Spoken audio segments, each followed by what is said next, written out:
పాము అక్కడెక్కడో ఉంది, నేను ఇక్కడ ఉన్నాను. నన్ను ఏమి చేయదు కదా విషం. పాము నోట్లో అక్కడ ఉంది విషం. కానీ అది నా శరీరంలోకి ఎక్కిందంటే నాకు ప్రమాదం. కానీ ఈ విషయాలున్నాయి చూసారా, ఇంద్రియ విషయాలు చూసినంత మాత్రానే చంపేస్తాయిట. చూసినంత మాత్రానే చంపేయటం అంటే ఏమిటండి? నేను విషాన్ని చూశాను, నన్నేం చేయలేదు కానీ మీరేగా చెప్పారు ఇప్పుడు. అలా కాదు బాబు, విషం అదే చెప్పేది మరి.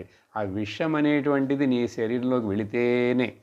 కానీ ఈ శబ్ద విషయాలున్నాయి చూసారా, ఇవి విన్నంత మాత్రానే, చూసినంత మాత్రానే, తాకినంత మాత్రానే, వాసన చూసినంత మాత్రానే, రుచి చూసినంత మాత్రానే